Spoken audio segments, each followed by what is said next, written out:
Pernah bayangin nggak hidup di tempat yang suhunya bisa minus 40 derajat, tapi musim panasnya bikin kulit melepuh? Selamat datang di Stepa Eurasia.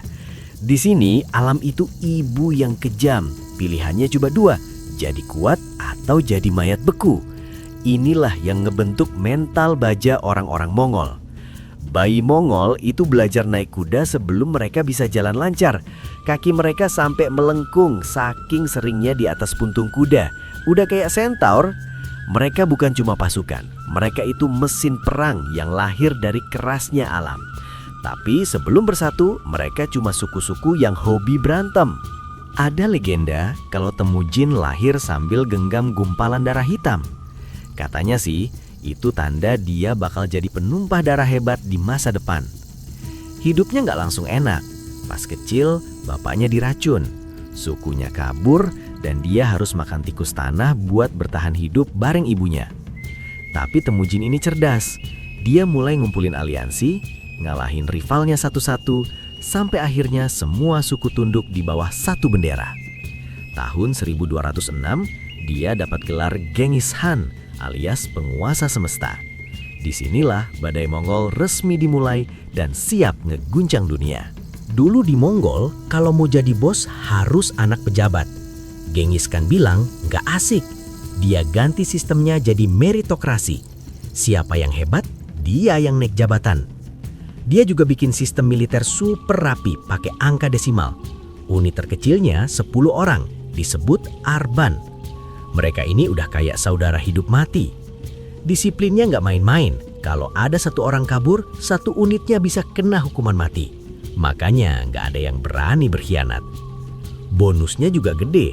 Prajurit berprestasi dapat jatah rampasan perang lebih banyak. Gimana nggak semangat coba tempurnya? Kuda Mongol itu kecil, tapi jangan remehin. Mereka punya stamina iblis. Bisa lari seharian cuma makan rumput kering dan minum salju cair. Satu prajurit bawa 5 kuda cadangan. Kalau satu capek, tinggal tukar sambil jalan. Makanya mereka bisa tempuh 150 km sehari. Musuh belum bangun, mereka udah nyampe. Taktik andalannya itu pura-pura kabur. Musuh ngira menang, ngejar sampai barisannya berantakan. Tiba-tiba pasukan Mongol balik arah dan ngujani panah. Mereka itu penembak jitu dari atas kuda. Bisa nembak tepat sasaran sambil lari kencang. Ini sih levelnya udah beda banget sama kavaleri biasa. Mongol itu kayak spons. Mereka nyerap ilmu dari daerah yang dikalahin. Insinyur Tiongkok diajak bikin ketapel raksasa buat nembus tembok kota. Beijing sampai Baghdad yang tadinya ngerasa aman di balik tembok tinggi, akhirnya runtuh juga. Mereka pakai taktik pengepungan yang bikin musuh kelaparan. Mereka juga mulai pakai bahan peledak dari Tiongkok. Bayangin, pasukan kavaleri super cepat ditambah senjata ledak. OP banget kan? Bahkan pas mau nyerang Tiongkok Selatan, mereka belajar jadi pelaut. Bangsa padang rumput tapi punya armada laut raksasa. Gila nggak tuh? Ada masa namanya Pax Mongolica. Katanya, cewek bawa emas di kepala bisa jalan dari ujung ke ujung wilayah Mongol tanpa ada yang berani ganggu. Mereka punya sistem pos YAM yang super cepat. Ini internetnya zaman kuno.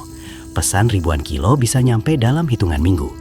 Dan yang paling plot twist, penelitian bilang 1 dari 200 cowok di dunia itu keturunan Genghis Khan. Coba cek, jangan-jangan kamu salah satunya. Mongol mungkin sempat hancur karena wabah, tapi mereka udah ngerubah peta dunia selamanya. Gimana menurut kalian? Tulis di kolom komentar ya. Bye!